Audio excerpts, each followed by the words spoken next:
नमस्कार मित्रों, कैसे हैं आप लोग। आप लोग को आरआरटीसी के ऑनलाइन पाठशाला में हार्दिक स्वागत है। और आज हम बात करेंगे आप लोग से भारतीय संविधान के ऊपर। और भारतीय संविधान में आज हम देखेंगे भाग 3 को।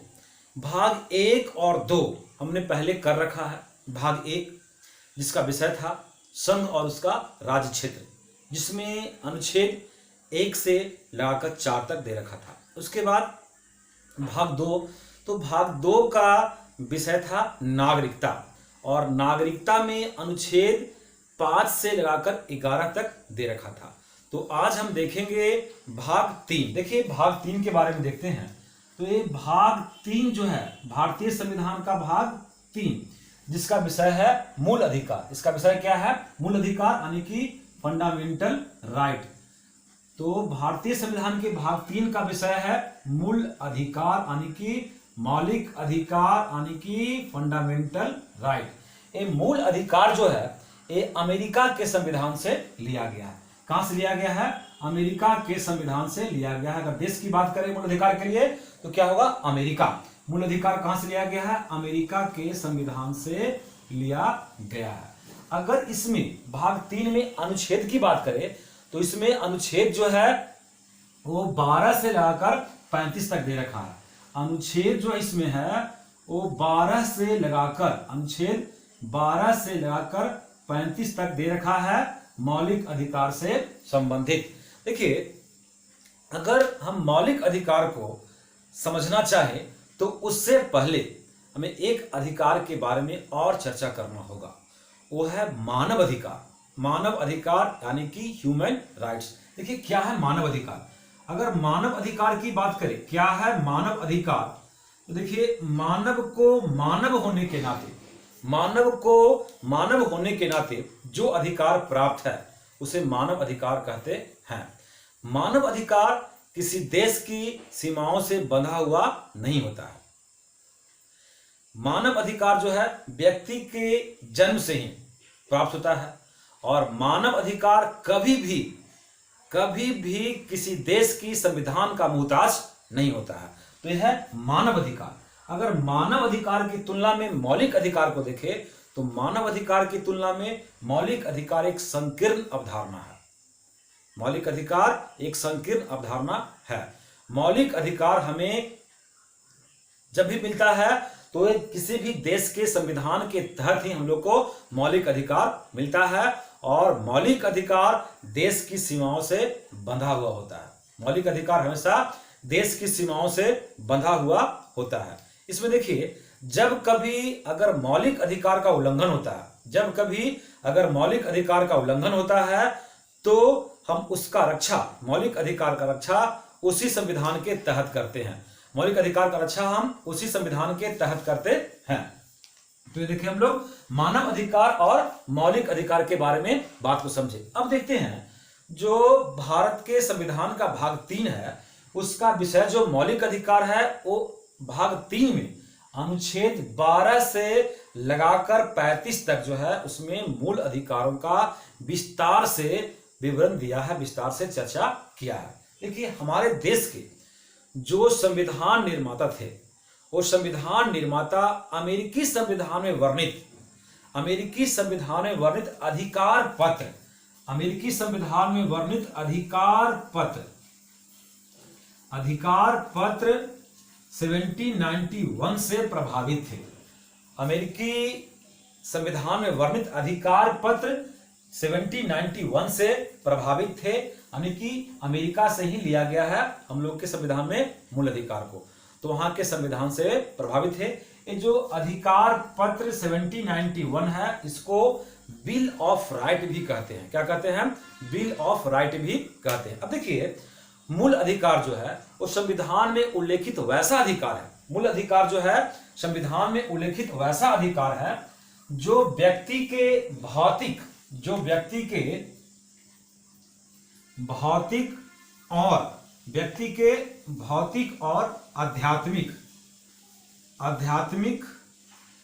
व्यक्ति के भौतिक और आध्यात्मिक या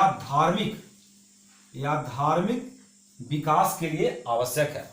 मौलिक अधिकार संविधान में वर्णित वह अधिकार है जो व्यक्ति के भौतिक और धार्मिक या आध्यात्मिक विकास के लिए जरूरी है। देखिए, इसमें भौतिक विकास के अंतर्गत आपका आ जाएगा राजनैतिक विकास, सामाजिक विकास और आ जाएगा आर्थिक विकास। आने की यूं कहें तो मूल अधिकार संविधान में वर्णित वैसा अधिकार है जो व्यक्ति के राजनैतिक, सामाजिक, आर्थिक और आध्यात्मिक या धार्मिक विकास हेतु आवश्यक है। ठीक है, इन सभी अधिकारों के अलावा मूल अधिकार जो है राज्य के खिलाफ व्यक्तियों की आजादी को भी सुनिश्चित करता है। क्या बोले? राज्य के खिलाफ व्यक्तियों की आजादी को भी सुनिश्चित करता है। कौन? फंडामेंटल राइट यानी कि मौलिक अधिकार। देखिए, हमारे संविधान में जो भाग 3 में मौलिक अधिकार का वर्णन किया गया है, इसी कारण भाग 3 को जो है, भाग 3 को हम लोग बोलते हैं भारतीय संविधान का मैग्ना कार्टा। क्या बोलते हैं भाग 3 को? भाग 3 को बोला गया है मैग्ना कार्टा बोला गया है, मैग्ना कार्टा। तो यहां पर समझेंगे क्या है मैग्ना कार्टा, है ना। मैग्ना कार्टा क्या है? देखिए, मैग्ना कार्टा जो है यह जो है मैग्ना कार्टा, यह अधिकारों का घोषणा पत्र है। मैग्ना कार्टा अधिकारों का घोषणा पत्र है, जिसे जो है इंग्लैंड का राजा 1215 ईस्वी में इंग्लैंड का राजा किंग जॉन जो है, इंग्लैंड का राजा किंग जॉन ने अपने सामंतों के दबाव में आकर लिखित घोषणा पत्र जो है जारी किया था, उसे ही कहा गया मैग्ना कार्टा। मैग्ना कार्टा क्या है? यह अधिकारों का लिखित दस्तावेज है जिसे 1215 ईस्वी में इंग्लैंड के राजा किंग जॉन ने अपने सामंतों के दबाव में आकर जो है जारी किया था। और चूंकि भारतीय संविधान का भाग 3 जो है, उसमें भारत के नागरिकों के मूल अधिकारों का चर्चा किया गया है, इसी कारण भाग 3 को मैग्ना कार्टा कहा गया, भारतीय संविधान का मैग्ना कार्टा कहा गया। और जब कभी नागरिकों के अधिकारों का लिखित दस्तावेज आता है तो उसे मैग्ना कार्टा कहा जाता है। तो ये था मैग्ना कार्टा, क्योंकि भारत के संविधान के भाग 3 को मैग्ना कार्टा कहा गया। तो यहां पर हम समझे कि मैग्ना कार्टा है क्या। अब देखिए, अब यहां पर बात समझना है कि भारतीय संविधान में मूल अधिकार को जो है शामिल किया गया, वो किसके सिफारिश पे, मूल अधिकार को किसके सिफारिश पर शामिल किया गया। सबसे पहली बात, हमारे देश का संविधान जो बना है वो निर्मित संविधान है। कौन निर्माण किया इसका? संविधान सभा। तो संविधान सभा का निर्माण कौन किया? अगर हम बात करें कि हमारे देश का संविधान जो बना है वो संविधान सभा द्वारा बनाया गया, तो संविधान सभा का जो निर्माण हुआ है वो हुआ है कैबिनेट मिशन के द्वारा। किसके द्वारा हुआ है? कैबिनेट मिशन के द्वारा हुआ है। एक कैबिनेट मिशन कब आया था भारत? कैबिनेट मिशन आया था 1946 में। 1946 के कैबिनेट मिशन द्वारा जो है भारतीय संविधान सभा का गठन किया गया था। देखिए, कैबिनेट मिशन क्या करता है? ये कैबिनेट मिशन जो है सुझाव देता है। तो कैबिनेट मिशन द्वारा सुझाव दिया गया कि मौलिक अधिकारों और अल्पसंख्यकों के अधिकारों को अनुशंसा करने के लिए एक समिति का गठन किया जाना चाहिए। दो अधिकार की बात के साथ में, एक अधिकार तो मौलिक अधिकार है और दूसरा बोले कि अल्पसंख्यकों के अधिकारों की। तो मौलिक अधिकार और अल्पसंख्यकों की अधिकारों की अनुशंसा करने के लिए एक समिति का गठन किया जाना चाहिए। यह सुझाव जो है कैबिनेट मिशन द्वारा दिया गया। ये सुझाव देने के बाद जो है संविधान सभा क्या करता है कि सरदार वल्लभ भाई पटेल की अध्यक्षता में, सरदार वल्लभ भाई पटेल की अध्यक्षता में एक परामर्शदात्री समिति का गठन करता है। क्या करता है?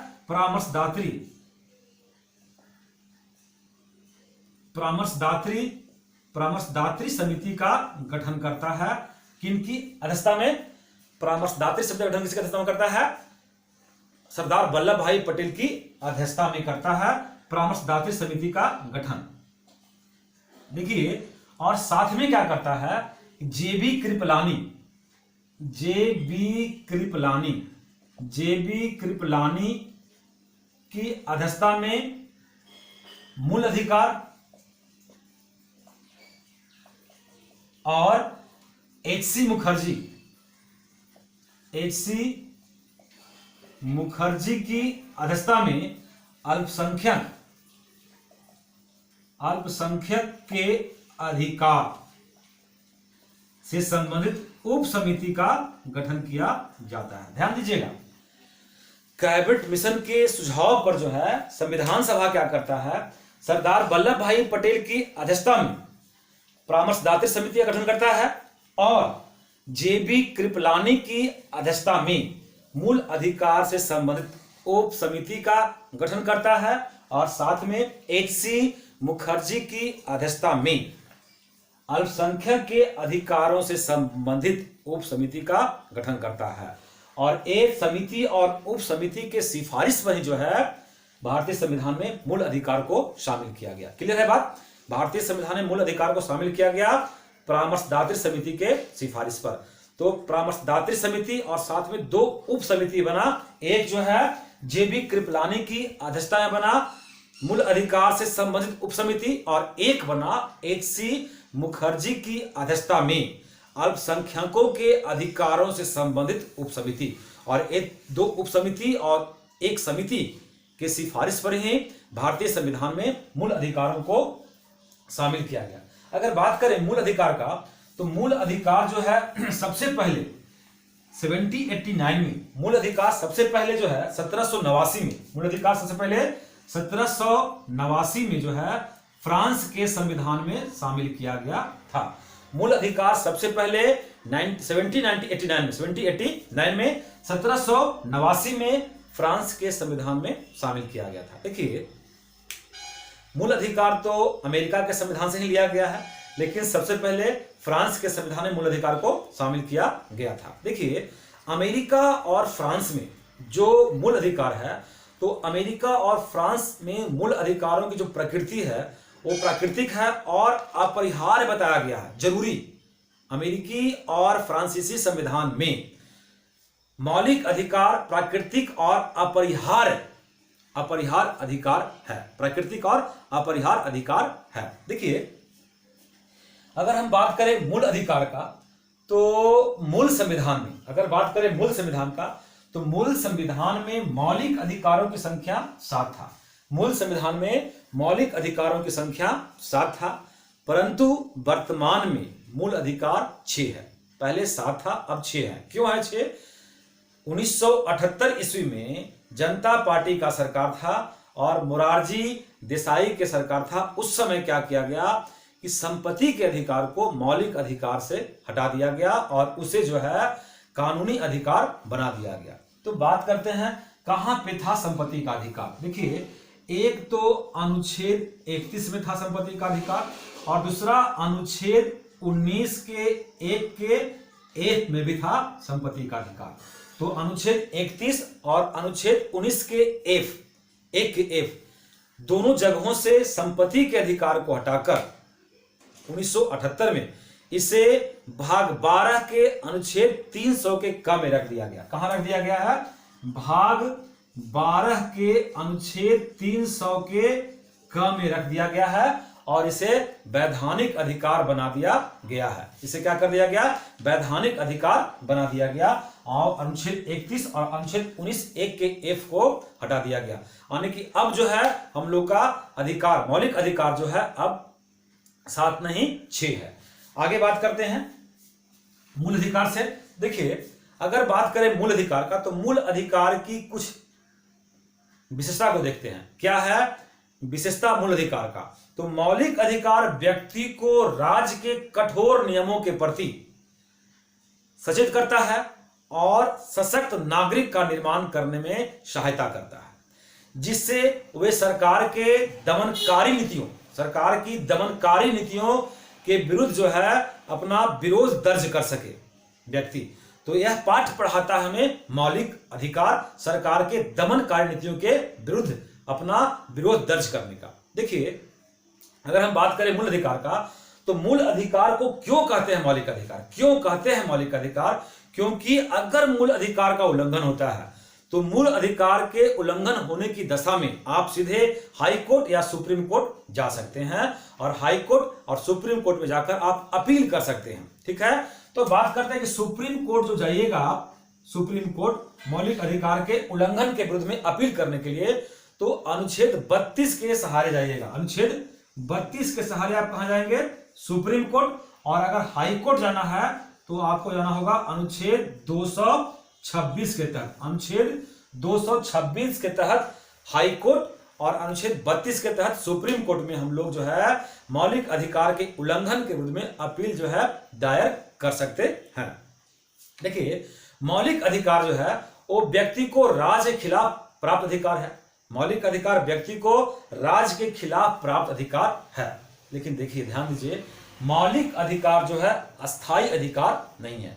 मौलिक अधिकार अस्थाई अधिकार नहीं है। जब भी कभी चाहे तो संसद अनुच्छेद 368 की सहायता से, अनुच्छेद 368 क्या है? संविधान संशोधन।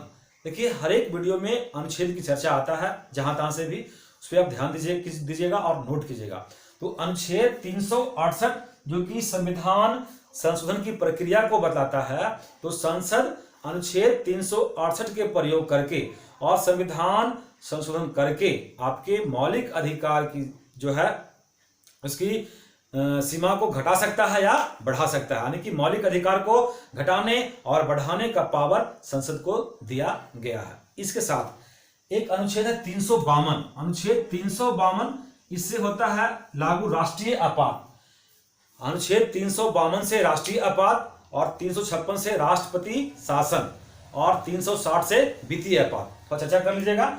अनुच्छेद 352 राष्ट्रीय आपात, अनुच्छेद 356 राष्ट्रपति शासन, अनुच्छेद 360 वित्तीय आपात। देखिए, अनुच्छेद 356 के साथ साथ उलट दीजिए 365 भी जो है राष्ट्रपति शासन से संबंधित है। ध्यान दीजिए, क्लियर बात। अनुच्छेद 352 राष्ट्रीय आपात, अनुच्छेद 356 राष्ट्रपति शासन और अनुच्छेद 365 भी राष्ट्रपति शासन से संबंधित है, जबकि अनुच्छेद 360 जो है वो वित्तीय आपात से संबंधित है। बहरहाल हम बात कर रहे हैं मौलिक अधिकार का, तो हम देखें कि जब हमारे देश में अनुच्छेद 352 के तहत इमरजेंसी लागू होता है, यानी कि राष्ट्रीय आपात लागू होता है, तो अनुच्छेद 20 और 21 को छोड़कर, अनुच्छेद 20 और 21 को छोड़कर सारे मौलिक अधिकार निलंबित कर दिए जाते हैं। सारे मौलिक अधिकार निलंबित कर दिए जाते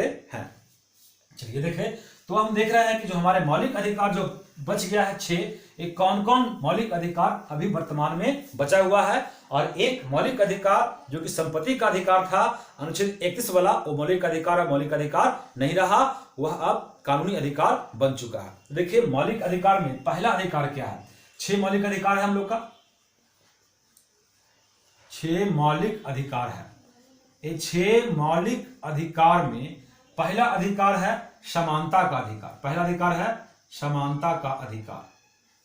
समानता का अधिकार, ये समानता का अधिकार जो है हमारे संविधान में, वे अनुच्छेद 14 से लगाकर 18 तक दे रखा है। अनुच्छेद 14 से लगाकर 18 तक क्या है? समानता का अधिकार है। दूसरा अधिकार है स्वतंत्रता का अधिकार। क्या है? स्वतंत्रता का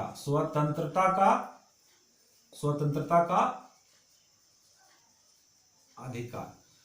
स्वतंत्रता का अधिकार जो है यह है 19 से लगाकर 22 तक। 19 से लगाकर 22 तक जो है वो दे रखा है स्वतंत्रता का अधिकार। तीसरा है शोषण के विरुद्ध अधिकार। तीसरा क्या है? शोषण के विरुद्ध अधिकार। शोषण के विरुद्ध अधिकार। और ये शोषण के विरुद्ध अधिकार जो दे रखा है वो अनुच्छेद दे रखा है 23 से 24 में, यानी कि 23 और 24 में क्या है? शोषण के विरुद्ध अधिकार। पहला समानता का अधिकार, दूसरा स्वतंत्रता का अधिकार, तीसरा शोषण के विरुद्ध अधिकार और चौथा है धार्मिक स्वतंत्रता की अधिकार। चौथा क्या है? धार्मिक स्वतंत्रता का अधिकार। ये धार्मिक स्वतंत्रता का अधिकार जो दे रखा है ये अनुच्छेद 25 से लाकर 28 तक में दे रखा है। धार्मिक स्वतंत्रता का अधिकार अनुच्छेद 25 से 28 तक में दे रखा है। देखिए आपको ये भी याद रखना है कहां से कहां तक, और साथ में याद रखना कितने अनुच्छेदों में दे रखा है। अगर आपसे बात करें कि समानता का अधिकार कितने अनुच्छेदों में दे रखा है, तो 14 से 18 तक, 18 में से 14 क्या 4, ऐसा नहीं कीजिएगा। ये जो है समानता का अधिकार जो है 5 अनुच्छेदों में दे रखा है, 18 से 14 से 18 तक, 14, 15, 16, 17 और 18। तो 5 अनुच्छेदों में जो है आपको समानता का अधिकार दे रखा है। और 5वां जो अधिकार है वो है संस्कृति और शिक्षा संबंधी अधिकार। 5वां क्या है? संस्कृति और शिक्षा संबंधी अधिकार। संस्कृति और शिक्षा संबंधी अधिकार। शिक्षा संबंधी अधिकार। संस्कृति और शिक्षा संबंधी अधिकार जो है वो अनुच्छेद 29 और 30 में दे रखा है। आपको मालूम है कि 30 के बाद अनुच्छेद 31 आता है, जो कि अब मौलिक अधिकार नहीं रहा। तो छठा जो मौलिक अधिकार है, तो छठा मौलिक अधिकार है संवैधानिक उपचारों का अधिकार। क्या है? संवैधानिक उपचारों का अधिकार। उपचारों का अधिकार। तो ये छठा अधिकार हम लोग का है संवैधानिक उपचारों का अधिकार। ये अनुच्छेद 32 में दे रखा है। संवैधानिक उपचारों का अधिकार अनुच्छेद 32 में दे रखा है। तो ये है आपका 6 मौलिक अधिकार, जिसमें देखिए अनुच्छेद 14 से लाकर 32 तक है। इसमें एक अनुच्छेद 31 नहीं है, जो कि संपत्ति का अधिकार था। इसके अलावा अनुच्छेद 12, 13 शामिल नहीं है, और फिर 33, 34, 35 भी शामिल नहीं है। तो ध्यान दीजिए, भारतीय संविधान में अनुच्छेद 12 जो है वो राज्य की परिभाषा को बतलाता है। देखिए अनुच्छेद 12 के अलावा अनुच्छेद 36 भी राज्य की परिभाषा को बतलाता है, और साथ में अनुच्छेद 152 यहां भी राज्य है। 3 अनुच्छेदों में राज्य की परिभाषा को बतलाया गया है। तो डिफाइन कीजिएगा, क्लियर कर लेते हैं। अनुच्छेद 12 में जो है वो है फंडामेंटल राइट के संदर्भ में राज्य की परिभाषा। अनुच्छेद 12 में क्या है? फंडामेंटल राइट के संदर्भ में राज्य की परिभाषा। और अनुच्छेद 36 में क्या है? डीपीएसपी के संदर्भ में राज्य की परिभाषा। और अनुच्छेद 152 की बात करें तो सिर्फ उसमें राज्य दिया हुआ है, यानी कि भाग 6 में आता है, और उसमें है राज्य की परिभाषा, यानी कि अनुच्छेद 152 में भी राज्य की परिभाषा को दिया है।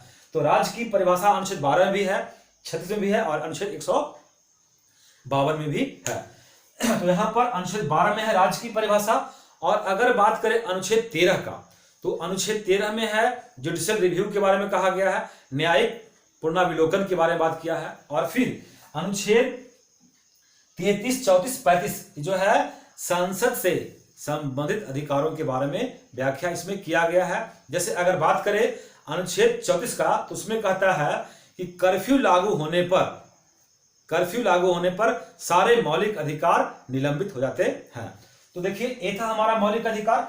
आज जो है हम अनुच्छेद 12 का चर्चा इसी में हम कर लेते हैं। अनुच्छेद 12 जिसमें जो राज्य की परिभाषा को बतलाता है। देखिए क्या कहता है अनुच्छेद 12। अनुच्छेद 12 क्या कहता है? क्या इसमें है? राज्य की परिभाषा। अनुच्छेद 12 में क्या है?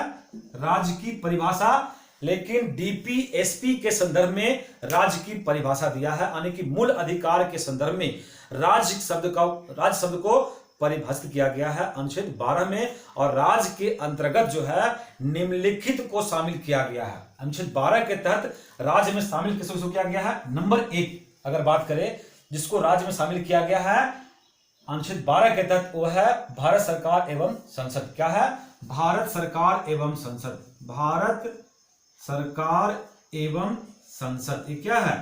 राज्य है। भारत सरकार एवं संसद क्या है? राज्य है। प्रत्येक राज्य की सरकार और विधानमंडल। दूसरा में आ गया क्या? प्रत्येक राज्य के सरकार, प्रत्येक राज्य के सरकार और विधानमंडल। जब संसद को लिए तो यहां पर लिए विधानमंडल को, प्रत्येक राज्य सरकार और विधानमंडल को लिए। और फिर तीसरा है भारत के राज क्षेत्र के अंदर अथवा भारत सरकार के नियंत्रण में अंतर्गत वे सभी स्थानीय और अन्य प्राधिकारी नियंत्रण के अंतर्गत सभी स्थानीय और प्राधिकारी जो आएंगे वो आएंगे भारत के राज्य कहलाएंगे। जैसे मान लिया कि LIC हो गया, LIC हो गया, ICI हो गया, ICI नहीं हुआ, BCCI हो गया, BCCI हो गया। ये सब क्या है? राज्य है। तो ये जो है अनुच्छेद 12 जो है वो मौलिक अधिकार के संदर्भ में राज शब्द को परिभाषित किया है और उसके अंतर्गत इन सभी चीजों को लाया है। अगर हम बात करें सुप्रीम कोर्ट का, तो सुप्रीम कोर्ट के अनुसार ऐसी निजी इकाई अथवा एजेंसी, सुप्रीम कोर्ट क्या कहता है अनुच्छेद 12 के अंतर्गत में, ऐसी निजी इकाई या एजेंसी ऐसी किसी निजी एजेंसी या इकाई को भी हम लोग राज्य के परिभाषा के अंतर्गत रखेंगे जो राज्य के संस्था के रूप में कार्य कर रही है, जो राज्य के संस्था के रूप में कार्य कर रही है, उस निजी इकाई या निजी एजेंसी को भी हम लोग राज्य के अंतर्गत रख सकते हैं। तो ये था अनुच्छेद 12। अब देखिए, अब मूल अधिकार की चर्चा करेंगे। समानता का अधिकार, स्वतंत्रता का अधिकार, शोषण के विरुद्ध अधिकार, तो हर अधिकारों को अलग अलग चर्चा करेंगे। लेकिन हम अगले वीडियो में जो बात करेंगे वो सिर्फ और सिर्फ अनुच्छेद 13 पे बात करेंगे। अनुच्छेद 13 यानी कि न्यायिक पुनराविलोकन के ऊपर बात करेंगे, जुडिशियल रिव्यू के ऊपर बात करेंगे। और अनुच्छेद 13 के अंतर्गत हम लोग देखेंगे बहुत सारा जो केस जो है वो मूल अधिकार के विरुद्ध में सुप्रीम कोर्ट में गया है, उन केसों के बारे में हम चर्चा करेंगे।